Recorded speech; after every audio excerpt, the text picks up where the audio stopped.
პოლონეთი ევროკავშირის საბჭოს 6 თვის განმავლობაში უხელმოწყალებს. ეს ნიშნავს, რომ სწორედ პოლონეთის ხელშია ინიციატივა, რა უნდა გაკეთდეს ივანიშვილის რეჟიმის წინააღმდეგ. პრიორიტეტები უკვე დასახულია. უკრაინის შემდეგ ახლა დღის წესრიგში მთავარი კავკასიის რეგიონია, რაც ნიშნავს, რომ საქართველოში მიმდინარე პროტესტი და ოცნების რეჟიმის მიერ დემოკრატიის განადგურება ევროკავშირისთვის პრიორიტეტი ხდება.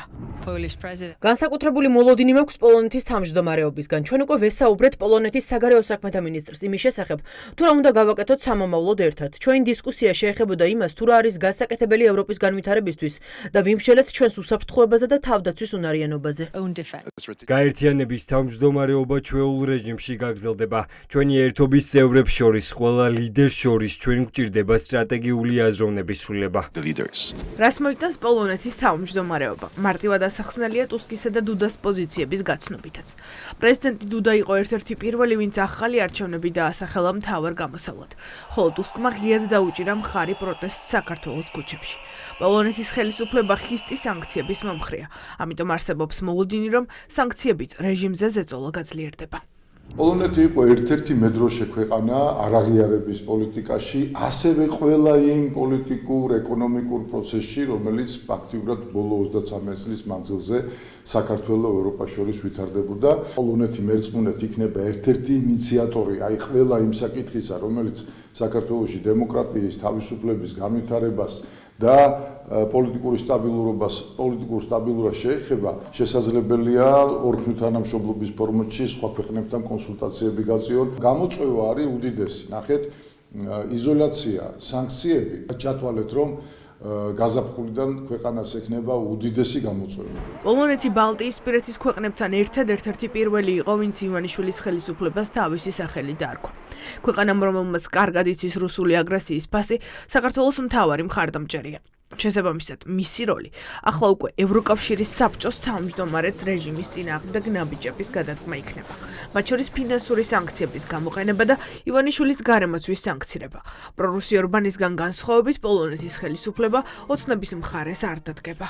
აღმოსავლეთ ევროპის ქვეყნები და პირველ რიგში პოლონეთი იყვნენ მოწინავე ქვეყნები, იმათ შორის, ვინც ივანიშვილს ძალიან სწრაფად დაუსვეს დიაგნოზი და თქვეს, რომ ეს არის რუსული რეჟიმი და ეს არის რუსული ექსპანსია ივანიშვილის ხელით საქართველოში იმისთვის, რომ ევროპას გადაწყვეტს შემდგომ რუსეთი. ვფიქრობთ, რომ საქართველოს ძალიან ძლიერი ხმა ეყოლება პოლონეთის თავმჯდომარეობით, ძალიან ძლიერი ლობისტი ეყოლება. ისინი არიან ყველაზე ძლიერი მომხრეები სანქციების დაწესების, სანქციების გაძლიერების, ფინანსური სანქციების შემოღების.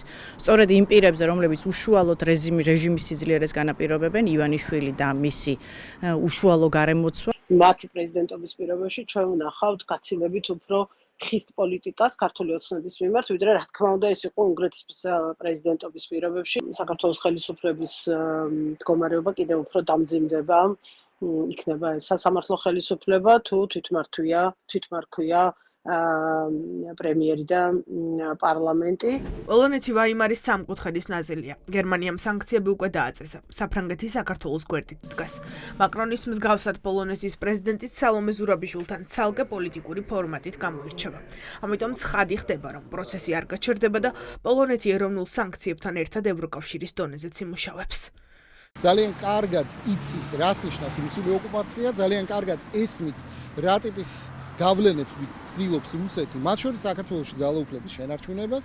შესაბამისად, პოლონეთის მხრიდან საქართველოს მხარდაჭერა გაიზრდება, ხოლო ქართული ოცნება კიდევ უფრო მეტ პრობლემაში აღმოჩნდება. თქვა სანქციების მხრივ გაცილებით უფრო მეტ ნაბიჯს უნდა ველოდოთ და თუ არ მოხდა სრულად მთელი ევროკავშირის სახელით სანქცირება, აი იმ სურველი ქვეყნების ჯგუფის შექმნას, ჩემი აზრით, პოლონეთი უფრო შეძლებს ვიდრე სხვა ქვეყანა.